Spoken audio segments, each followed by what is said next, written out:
We're here in the heart of Sydney's Muslim community at Australia's most iconic Muslim landmark, Lakemba Mosque. We're here to meet with someone known as the Muslim Undertaker, a former pro bodybuilder turned funeral director and mortician. His story has gone viral across the world with tens of millions of views and hundreds and thousands of followers, all taken aback by his riveting reminders about death and dying. Let's go. This was a journey that literally changed my life, no lie, and was perhaps one of the most difficult things I've ever put myself through. Please watch all the way to the end because I assure you, this will change you the same way it changed me.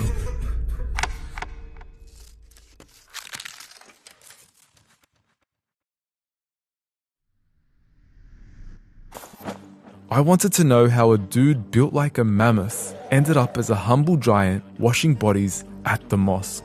How did he go from bodybuilding to burying bodies? And what is it about his work that has made him resonate with so many people across the world? It was a question I was itching to find out.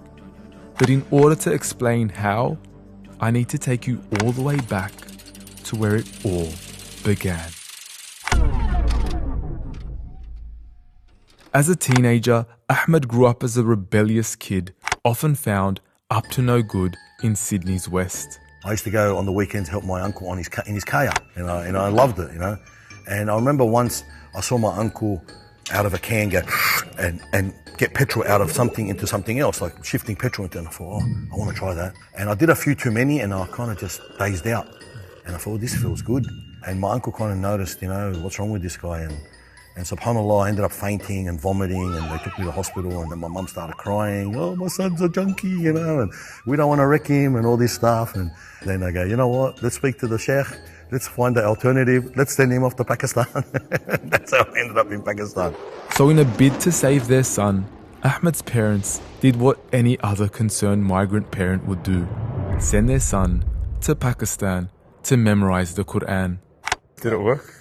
Man, I got taught a lesson, bro. Did you memorize Quran? Yeah, I did. I memorized a lot of the Quran. I came back here and the Lakemba Mosque, and I remember Sheikh Taj, Allah yarhamu, I had the hammama on, and I was this 14 and a half, 15-year-old, and, he said, you're going to lead the prayer, and that's, subhanAllah, that's kind of always my foundation. The Quran was always there. It was a beautiful connection he shared with his religion. But after settling back into Australia, a newfound passion began to simmer inside him. It was the late 80s, and of course, all the craze surrounded this guy. I'll be back. And Ahmed wasn't immune. It was the school week, Christmas holidays, the 6 weeks. I used to stay over with my cousins, and they used to go to the PCYC at Bankstown and play basketball. So I went with them, and I was this little skinny twig, weighed 40 kilos, and I heard all this groaning, and I kind of followed the noise, and it took me to this room. And I saw all these gorillas, and I love this. This is where I want to be. And I remember my first bench press was just a bar with no weight. We measured our biceps, and my biceps were like 11 inches. And I said, you wait, in 1 year, they're going to be 12 inches. Wait and see. It wasn't long until Ahmed was enticed into the glamorous world of bodybuilding, quickly collecting achievements that he still carries to this day. This is my man cave. The history here, everything's history here. That was my first ever bodybuilding trophy I won. Oh yeah, your I was a teenager. Bodybuilding trophy. Because I couldn't even afford to eat back then. Like my food was like a can of tuna for 60 cents. Because we were like 17 years old, and I was learning, and I achieved to win a comp eating off a couple of dollars a day.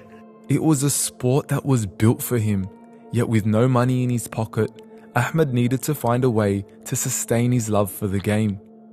He soon found a job at the local grocery store, and it was through this he stumbled upon an unexpected passion. And I remember my first job when I was on my P's. I would drive down to Homebush to work at Woolworths, and I would drive through into the cemetery on the way because I had a few hours to kill. So I would kill time there. And from there, subhanAllah, I used to see the cemetery as a place for tranquility, peace. So Hajj Ahmed, this is perhaps where your story all began when you're 17 years old. Yeah. Right here. Right here. I used to come here and I started to walk around. I used to read the names, I used to just walk around aisle after aisle and read names and ponder. So I would see overgrowth, back then. No maintenance. No maintenance. So I bought a whippersnapper with whatever money I had. And I used to come here before work and I used to whippersnapper and Clean what you could. clean what I could, yeah. And subhanAllah, man, it was amazing. It was a feeling he couldn't explain, and a place he cared so deeply for. The passion would soon transform into a career, and Ahmed soon landed a job digging graves in the cemetery. Now with the money coming in, he was able to take his training more seriously, and soon enough, Ahmed became a beast in the game. Or more precisely, a mammoth. The Aussie mammoth. Seriously, that was his actual gym name, Tabarakallah. The gym became his home away from home, and it was a home Ahmed graciously invited me into to see for myself. I mean, this place was so close to home for him, he even knew the guys on the wall. Yeah, that guy. That's Ronnie Coleman. Isn't that your mate? Yeah. Ronnie Coleman's your mate. Yeah. Next to him, there's the lightweight, yeah, baby. So that was his saying. Yeah. Lightweight, yeah, buddy. I lived with him for a bit, and when he came to Australia, he came like 9-10 times. Yeah. He'd always come to my house. I'd look after him. So I built a relationship with him. We never talked bodybuilding. Really? We talked life. Ahmed would go on to spend years in the gym, perfecting his physique. And since I was here, it was only right I got in one session. Please forgive me if I embarrassed myself. I haven't trained in a long time. And clearly I was already coming up with excuses. No, it's okay. I got this. 9, 10. Done? What did you say? Lightweight, yeah, buddy. Slow down, small guy. But anyways, I think I got a bit too carried away with him spotting me that I tried to see how far I could push myself. No other time in the world will I ever attempt something like this, but when you've got someone like this spotting you, I think I'm in safe hands. Come on, what's that? بده يكسر حلو. بده يكسر حلو. Yeah, I don't think he was impressed. إن شاء الله يوم. توكل على الله. Let's go. Let's go for it. All right. 3, 2, 1, up.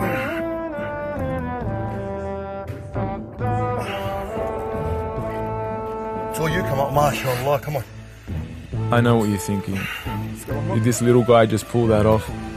Alhamdulillah. Like you did 4, that was impressive. I mean, just having him tower over me was all the inspiration I needed. But anyways, back to the story. As Ahmed climbed up the bodybuilding ranks, it sure wasn't long until he began rubbing shoulders with his teenage icons. You've got Arnold Schwarzenegger. What was it like meeting with Arnie?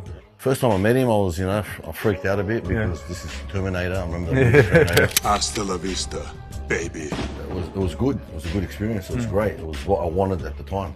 You got it. Comp after comp, trophy after trophy, it was a sensation he couldn't get enough of. But as he gradually worked his way to the top of the industry, a new peak began to emerge on the horizon. And I remember, the day I got my pro card and I became a professional bodybuilder. I rang my wife, I said to my wife, put the pies in the oven, I'm coming home. I said, that's it, I've accomplished that goal. I did it. That's all I ever wanted to was be able to do it. And I had no more passion for jumping on stage. It kind of just came out of me. And I thought, it's time to move on to something else now. And thus, that's where I started thinking, I'm pretty artistic, I'm pretty good at putting things together. So I started to help people build gyms, and I did some of that in Dubai, and I started doing my own gyms, and it just grew from there, subhanAllah. The Aussie Mammoth was able to turn his buzz into a business and landed deals across the Arab world with the sheikhs and the princes. The money started coming in fast, and Ahmed was enjoying it. This is a 458. This car is basically like a collector's car now. They don't make them anymore. So they're the last of the naturally aspirated engines. But it wasn't just the fast cars. This is also a pilot's logbook. We're talking about planes now. Have you owned a plane? Have you owned your own plane? Yeah, look, planes are cheaper than cars. Really? Yeah, What kind of Ferraris, obviously, but yeah, like Cessnas, Clearly, this conversation was kind of out of my league. But anyways, you get the point. He was living it. Yet amidst all the glory and worldly success, his inner child began screaming out to him. Because I was in Pakistan when I was younger, doing Quran and Deen, felt I wasn't giving that what it should. And I thought to myself, oh, we're Muslim, like, thank God we'll have a little bit more to think about. That's where it started to open the way that, you know what, I don't think this is not as glamorous as it looks on the outside. Things were just not right, and it lingered with him everywhere he went. When I was in the bodybuilding game, I was known as the backstage man. So I would prep all the competitors. And obviously it was mixed, men and women. And the women aren't wearing abayat. And they're calling you, Ahmed, can you come put my number on? You know? And some of them in there have got half their clothes off. And you're going in there calling such and such to the front, such and such. And every, subhanAllah, when I did that work, that was the lowest point of my life, because I would always look at the time and I'd say, it's time to pray. I would have to go find a room to pray. And I'd sit there and go, Ya Allah, take this love of this game for me out of my heart. Wallah, wallah. Allah, I used to ask Allah, as much as I love bodybuilding and the sport, don't make it a love for me anymore. I love training, but don't make this aspect of it that I've been doing for 20 years part of my life anymore. It was a prayer that would soon come into fruition, but in a manner he never expected. He was hit with a kidney failure that left him hospitalized, bedridden, and in a severe state of denial. The doctors would tell me, you know, your kidneys aren't looking good. And I say, yeah. You know what I did today? I just bench pressed 200 kilos. I just did this, I did that. That was my attitude. And then subhanAllah, when it all came down and it all crumbled, it all collapsed, I started dialysis. And when dialysis started, I said to them, I don't want to do this dialysis anymore. They said, you'll be dead. I said, we're all going to die. That was the exact word it said. I said, we're all going to die, like that. They said, we'll give you 4 weeks. I said, for what? They said, 4 weeks, you'll survive. And wallah, when he said that, it just resonated in my head. I said, what, 4 weeks? I won't see my wife and kids, and I was just looking at death. Yet as traumatic as the episode was, it was the opening to his transformation. Do you know, yeah, humans, when we go to our lowest point in life, we always turn back to Allah. SubhanAllah, when I did get a kidney, alhamdulillah, and I did be blessed by a brother, may Allah reward him and grant him the highest of paradise, donated the kidney to me, that I got a chance to live again. And I said, when that happens, I will never turn back to that life again. I will never go back to what I was doing before. If it wasn't for the sake of Allah, or for benefiting our community, or for benefiting my akhirah, I don't want anything to do with it. And that's what kind of drew me back into going harder in what I do.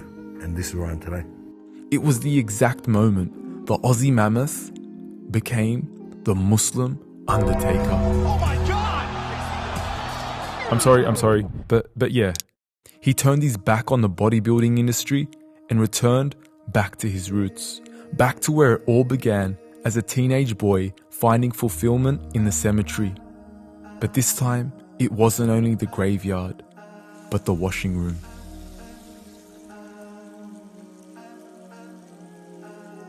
All right, my brother, this is the room here. This is called the washing room. This shroud comes in 100-meter rolls. This is your final garment. Where's your wardrobe now?